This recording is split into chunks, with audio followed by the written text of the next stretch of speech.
Hello everyone, मैं मिथुन सिंह स्वागत करता हूं आप सभी का। आशा करता हूं आप सभी बहुत अच्छे होंगे। मैंने बार बार ये बात आपके सामने दोहराई है, ये चैनल सिर्फ़ और सिर्फ झारखंड के बच्चों के लिए डेडिकेटेड है। कोई अगर एक भर्ती भी आती है किसी भी कस्बे से कॉन्ट्रैक्चुअल बेस पे, परमानेंट बेस पे, ब्लॉक लेवल पे, मैं आपके लिए वीडियो बनाऊंगा। ये मैं 50 बार कह चुका हूं और मैं और 50 क्या करोड़ों बार बोलने के लिए तैयार हूं।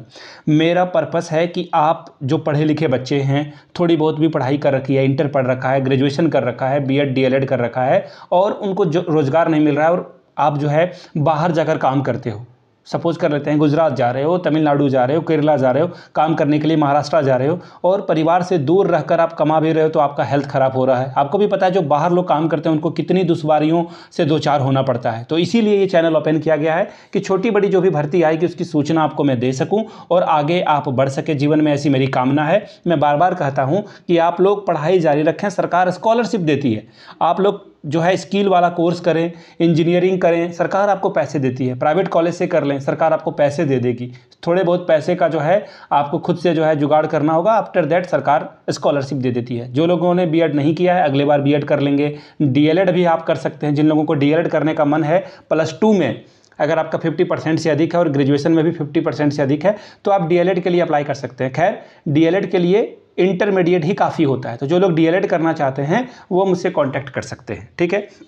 मैं आपको टेलीग्राम पे जो है डिटेल बता दूंगा। फिलहाल बात कर लेते हैं झारखंड में जो नई शिक्षक भर्ती आई है उसके बारे में बात करेंगे। केवल देखिए होता क्या है ना कि लोग जो बीएड कर लेते हैं वो डीएलएड करने से पीछे हट जाते हैं। कोई भर्ती नहीं आ रही है, कुछ नहीं आ रहा है, डीएलएड कर रखा है, बीएड कर लीजिए, बीएड नहीं की बीएड कर रखा है, डीएलएड कर लीजिए। अब बोलोगे कि 50 तरह की डिग्री लेकर क्या करूँगा, खाली बैठकर आप क्या कर रहे हो।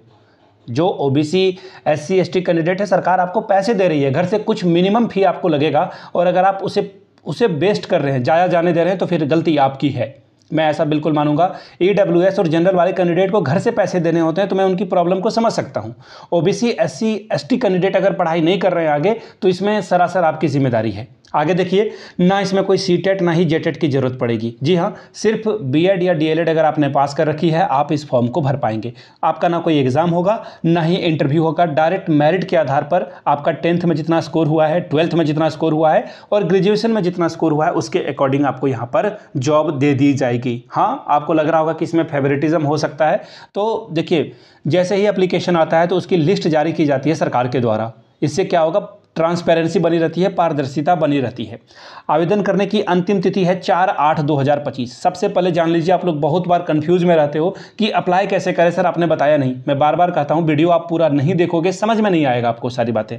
तो देखिए, ऑनलाइन आवेदन नहीं होगा यहाँ पर ऑफलाइन आवेदन होगा। एड्रेस दिया गया है, उस फॉर्म को फिल करके आपको भेज देना है, ठीक है।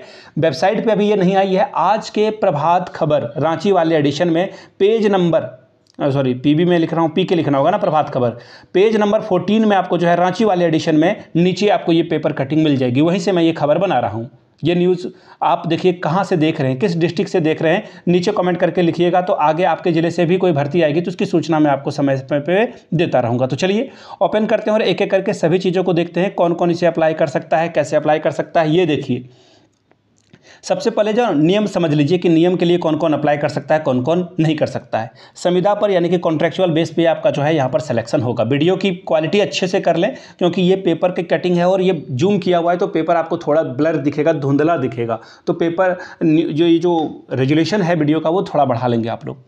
क्या बातें कही गई है, संविदा आधारित नियुक्ति के नियमितीकरण के संबंध में किसी प्रकार का दावा अमान्य होगा। कहने का मतलब है आप कॉन्ट्रैक्चुअल बेस पे हैं, आप बोलोगे मुझे परमानेंट कर दो, that is next to impossible, ठीक है। कॉन्ट्रैक्चुअल बेस पे आपको रखा जाएगा और जब आप सेलेक्ट हो जाओगे ना तो 3 महीने के अंदर अंदर, जैसे सपोज कर लो आपने 10th जहाँ से पास किया है वहाँ पे जाकर के आपको जो है वेरीफाई करवाना होगा। कॉलेज यूनिवर्सिटी से जहाँ से भी आपने पास किया है ना, 10th 12th ग्रेजुएशन बीएड, वहाँ से एक बार वेरीफाई आपको करवाना होगा। यहाँ पे इन्होंने लिख रखा है कि 3 महीने के अंदर अंदर प्रमाण पत्र निर्गत करने वाली संस्था से सुनिश्चित करवाना होगा सत्यापन, ठीक है। जैसे अगर आपने जैक रांची से किया है तो जैक रांची से आपका वेरीफाई करवाना जरूरी है। अगर आपने ग्रेजुएशन किया है मान लेते हैं सिद्धू कानू से, विनोबा भावे से, रांची यूनिवर्सिटी से, तो वहाँ से वेरीफाई करवाएंगे ये, ठीक है।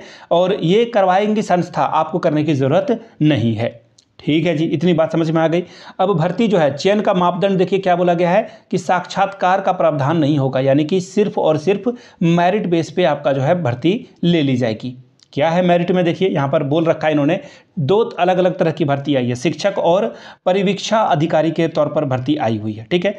स्नातक के लिए डीएलएड, बीएड और टेट इन्होंने मांग रखा है। टेट नहीं भी होगा तो भी काम चलेगा, ठीक है। टेट के बिना भी काम आपका चल जाएगा, इसको ध्यान में रखिएगा, ठीक है। यहाँ पे देखिए उन्होंने टेट भी लिख रखा है, ठीक है। न्यूनतम क्वालिफिकेशन है, मैं जो है वो ठीक कर लूँगा, ठीक है। वैसे भी देखिए एक भर्ती है, एक ही भर्ती है यहाँ पे आप देख लीजिए। मैट्रिक से आपका 30% अंक लिया जाएगा, इंटर से 30%, ग्रेजुएशन से 40%, और आगे देखिए बीएड और टेट वाला कुछ भी ऐड नहीं किया जाएगा। मेरिट आपका सिर्फ 10th 12th और ग्रेजुएशन, शायद इसलिए मैंने थंबनेल पे वो बात लिख दी थी, ठीक है। तो यहाँ से आपका सिलेक्शन कर लिया जाएगा। आगे देखिए पद के लिए 5 गुना कैंडिडेट को बुलाया जाएगा, यानी कि सिर्फ 5 व्यक्तियों का यहाँ पर चयन किया जाएगा, और आपकी टाइपिंग टेस्ट को भी नापा जाएगा कि आप टाइपिंग कर सकते हो अथवा नहीं, हिंदी इंग्लिश में, ठीक है। यहाँ पे जो इन्होंने बात लिखी है वो मैं आपको समझा देता हूँ। एज लिमिट की बात करूँ तो आप किसी भी कैटेगरी से हैं तो 21 साल मिनिमम और अधिकतम 35 साल जनरल कैटेगरी के लिए, 37 साल जो है ओबीसी के लिए, 38 साल जो है SC/ST के लिए, और 40 साल जो है SC/ST के लिए। यहाँ पे 38 जो है महिला कैंडिडेट के लिए है, ठीक है।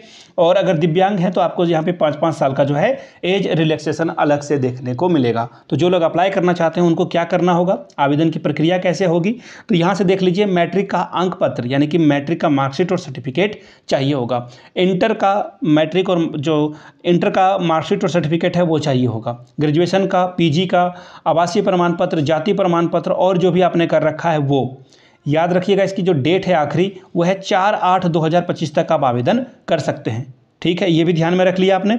अब देखिए जो भी आवेदन आप करेंगे ना उसमें ध्यान रखिएगा रजिस्टर्ड डाक या स्पीड पोस्ट के माध्यम से ही करिएगा।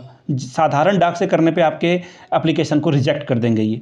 अब यहाँ पे देख लीजिए कहाँ भेजना है, जिला बाल संरक्षण इकाई सिमडेगा, सूचना एवं जनसंपर्क कार्यालय, प्रथम तल्ला, पिन कोड 835223 पर आपको भेज देना है। अब बोलोगे सर एप्लीकेशन फॉर्म कहाँ मिल रहा है, एप्लीकेशन फॉर्म देखिए www.simdega.nic.in पर मिलेगा। अभी आप जाओगे नहीं मिलेगा, मुझे भी पता है अभी आपको ये देखने को नहीं मिलेगा, मैं भी गया था नहीं मिला। खैर अभी काफ़ी वक्त है तो एक वीडियो में और बना दूंगा जब भी ऑनलाइन आवेदन इसका जो है होना शुरू हो जाएगा। ऑनलाइन ये जो PDF है वो आ जाएगी। ये तो न्यूज़पेपर की कटिंग है। देखिए कोई भी सरकारी भर्ती आती है ना तो आपको न्यूज़पेपर में वो जो है इसे पब्लिश करना होता है, न्यूज़ में इसे डालना होता है। उसके बाद जो ज़िले की वेबसाइट है जैसे सिमडेगा है, उसी तरह से जामताड़ा, दुमका, आपको उसी तरह से आगे बोकारो, रांची, सबका एक अलग से जो है ज़िले का जो है वेबसाइट देखने को मिलेगा। ranchi.nic.in ये है रांची ज़िले का वेबसाइट। अगर मैं बात करूँ dumka.nic.in, यहाँ से आपको वो देखने को मिलेगा। तो ये सब सारी चीज़ें हैं, आप खुद से भी जाकर के सारी खबर को वेरीफाई कर सकते हैं। आप अपने ज़िले के वेबसाइट को हमेशा ओपन करते रहें। आपके ज़िले से जब भी रिक्रूटमेंट आएगी तो उसकी सूचना आपको यहाँ से जो है दे दी जाएगी। आप खुद से भी जो है नोटिस वाले सेक्शन में जाकर के देख सकते हैं। तो वीडियो को यहीं समाप्त करेंगे। वीडियो अगर आपने पूरा देखा, पसंद आया आपको, तो नीचे कमेंट करके जय हिंद जरूर लिखिएगा। मिलते हैं अगले वीडियो में। इस वीडियो को यहाँ तक देखने के लिए आप सभी का बहुत बहुत शुक्रिया। Have a good day. Salary की बात नहीं की गई है।